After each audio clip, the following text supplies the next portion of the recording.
तो हेलो बच्चों, कैसे हैं आप लोग। आज हम लोग देखने वाले हैं साबुनीकरण जो है क्वेश्चन, जो कि बहुत ही ज़्यादा इम्पोर्टेंट है क्लास 10th के लिए और भी बोर्ड्स के लिए भी। ठीक है, जो है बोर्ड्स के लिए, जो है क्लास 10th बोर्ड्स के लिए जो है हमारा साबुनीकरण, ये बहुत ही ज़्यादा इम्पोर्टेंट प्रश्न है जो कि बहुत बार पूछा गया है, पिछले कई वर्षों से पूछा गया है। इसको हम आप लोगों को जो है दिखा देते हैं। यहाँ पर देखिए, ये रहा वो पेपर। यहाँ पर देखिए 11, 12, 14, 15, 17, 18, 20 और यहाँ पर 12, 20, 13, 14, 15, 16, 17, 19, 20 इतनी बार जो है क्वेश्चन पूछा गया है, लगातार पूछा गया है। तो ये बहुत ही अच्छा जो है प्रश्न है, तो इसे हम लोग करने वाले हैं क्योंकि ये बहुत ही ज़्यादा इम्पोर्टेंट प्रश्न है। तो इसे अब हम लोग करते हैं, देखेंगे। तो सबसे पहले क्वेश्चन किस प्रकार से पूछता है पेपर में। तो क्वेश्चन जो है दो तीन प्रकार से पूछता है क्वेश्चन। साबुनीकरण साबुनीकरण का क्वेश्चन जो है दो तीन प्रकार से पूछता है। तो देखेंगे कौन कौन सा वो प्रकार है। तो पहला प्रकार है, बोलेगा कि साबुनीकरण क्या है, एक समीकरण दीजिए। ठीक, वह बोलेगा ये साबुनीकरण क्या है, एक समीकरण दीजिए। और दूसरा जो है ये बोलेगा साबुन के निर्माण में प्राप्त सह उत्पाद का नाम व सूत्र लिखिए, साबुनीकरण अभिक्रिया का समीकरण दीजिए। और एक प्रकार से और क्वेश्चन पूछता है, वो क्या है, साबुनीकरण पर संक्षिप्त टिप्पणी लिखिए, साबुनीकरण पर संक्षिप्त टिप्पणी लिखिए। ये क्वेश्चन तीन प्रकार से पूछता है और तीनों का आंसर एक ही होगा। क्वेश्चन किसी भी प्रकार से पूछे, आंसर एक ही देना है। और एक प्रकार से क्वेश्चन पूछता है, साबुन की जो है निर्मलन अभिक्रिया लिखिए। वो जो है मिसेल के लिए होता है, इसके लिए नहीं होता है, तो उसमें आप लोगों को कंफ्यूज नहीं होना है। यहाँ पर देखिए साबुनीकरण हम लोगों को लिखना है, यानी कि साबुन जो है कैसे बनाया जाता है। इसके बाद जो है अगले वीडियो में जो भी मोस्ट इम्पोर्टेंट टॉपिक है मिसेल, वो भी कई बार पूछा गया, उसको भी हम लोग अगले वीडियो में देखेंगे।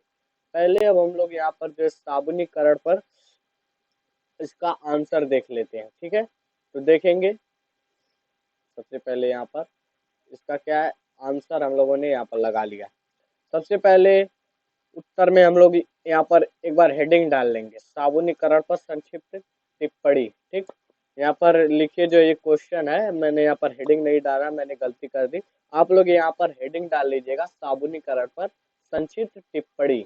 ठीक, उसके बाद जो है लिखेंगे हम लोग क्या, उच्च श्वसी अम्लों के सोडियम तथा पोटेशियम लवणों को साबुन कहते हैं। ठीक, जब तेल अथवा वसा को सोडियम हाइड्रोक्साइड NaOH को सोडियम हाइड्रोक्साइड अथवा पोटेशियम हाइड्रोक्साइड के साथ गर्म किया जाता है तो साबुन बनता है। किसके साथ, तेल अथवा वसा को सोडियम हाइड्रोक्साइड के साथ, सोडियम हाइड्रोक्साइड या पोटेशियम हाइड्रोक्साइड के साथ गर्म किया जा सकता है, किया जाता है, मतलब तेल और वसा को, मतलब कि जब तेल और वसा को सोडियम हाइड्रोक्साइड या फिर जो पोटेशियम हाइड्रोक्साइड के साथ गर्म किया जाता है तो साबुन बनता है, तथा यह क्रिया जो है साबुनीकरण कहलाती है। गर्म किया जाता है तो साबुन बनता है और इसकी जो है निर्माण की क्रिया है साबुनीकरण कहलाती है। ये जो है प्रश्न आपको आसानी से याद हो जाना चाहिए क्योंकि हमने आसानी से इसको समझाया। एक बार और देख लेंगे, लिखेंगे उच्च वसी अम्लों के सोडियम एवं पोटेशियम लवण को क्या कहते हैं, साबुन कहते हैं। जब तेल अथवा वसा को सोडियम हाइड्रोक्साइड के साथ या फिर जो है पोटेशियम हाइड्रोक्साइड के साथ तेल में जो है गर्म किया जाता है तो साबुन बनता है। और फिर साबुन जो बनता है उस क्रिया को हम लोग साबुनीकरण कहते हैं, साबुनीकरण कहते हैं हम लोग साबुन बनने की क्रिया को। ठीक, इसके निर्माण में प्राप्त स उत्पाद ग्लिसरॉल है। इसके निर्माण में जो है स उत्पाद हमको प्राप्त होता है वो ग्लिसरॉल होता है। तो रिएक्शन देखेंगे हम लोग, लिखेंगे CH2O into CO into R, फिर यहाँ single bond CHO into CO into R, फिर single bond CH2O into CO into R।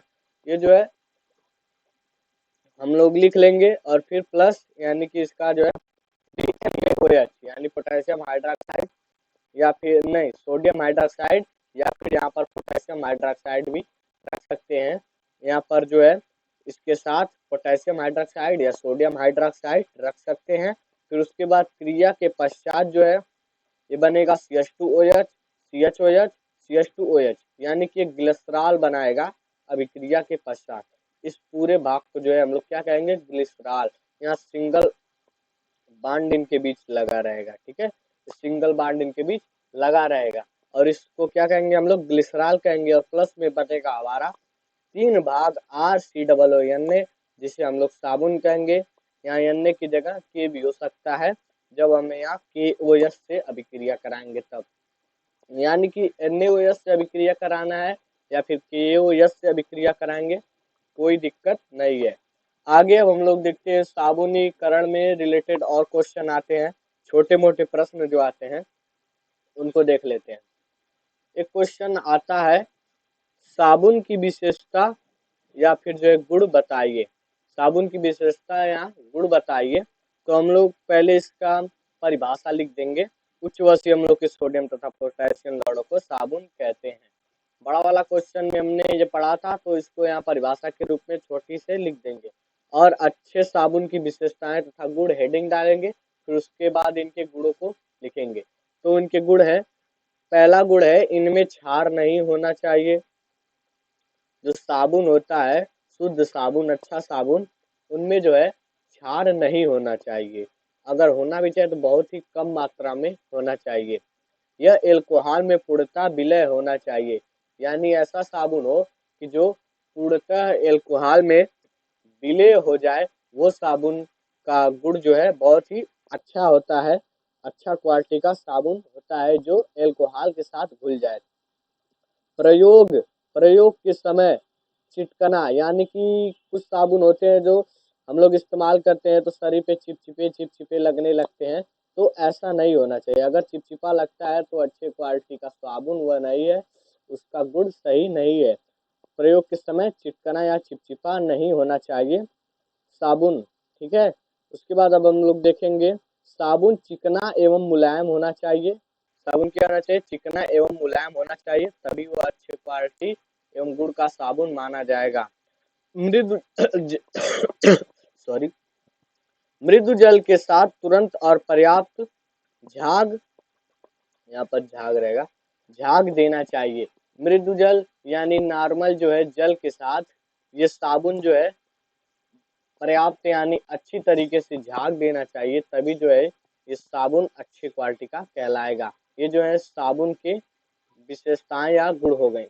इसी से छोटा मोटा रिलेटेड एक और क्वेश्चन आता है, उसको भी देख लेते हैं। मृदु साबुन तथा कठोर साबुन क्या होते हैं, ये भी बहुत इंपॉर्टेंट क्वेश्चन है। ये रिपीट होता रहता है छोटे प्रश्नों में, ठीक है, ये बहुत ही ज़्यादा इम्पोर्टेंट है। और ऊपर वाला भी जो साबुन के गुण लिखने के लिए आया है, वो भी बहुत ही ज़्यादा इम्पोर्टेंट प्रश्न है। तो साबुन से रिलेटेड सभी प्रश्न इस वीडियो में हम लोग देख लेंगे। तो ये एक और प्रश्न आता है, क्या मृदु साबुन और जो है कठोर साबुन क्या होते हैं। तो देखिए इसका आंसर हम लोग किस प्रकार देंगे। इसका आंसर हो जाएगा, जिन साबुनों का निर्माण वसा अम्ल के पोटेशियम लवणों द्वारा होता है, ठीक, पोटेशियम लवणों द्वारा जिसका निर्माण होता है वह साबुन क्या कहलाता है, उन्हें मृदु या मुलायम साबुन कहते हैं। जैसे पोटेशियम स्टीरेट C17H35COO, ठीक, C17H35COO, वहां पर पीछे जो है प्रश्न में RCOO था, ठीक, आर का मतलब C17H35 था, वहां पर आर का मतलब क्या था, C17H35। यहाँ पर हम दिखा देते हैं।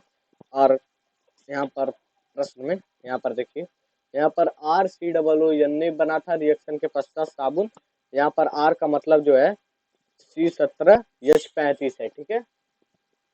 C17H35 जो है आर का मतलब है। हमने कहा था पोटेशियम या सोडियम से विक्रिया करा सकते हैं, ठीक। तो क्या जो है पोटेशियम स्टीरेट के जो साबुन बनाए जाते हैं वो क्या होते हैं, वो मृदु साबुन कहलाते हैं। और फिर देखिए, जिन साबुनों का निर्माण वसा अम्लों के सोडियम लवण द्वारा होता है वे कठोर साबुन कहलाते हैं। कठोर साबुन कौन से कहलाते हैं, जिनका निर्माण सोडियम लवण द्वारा होता है।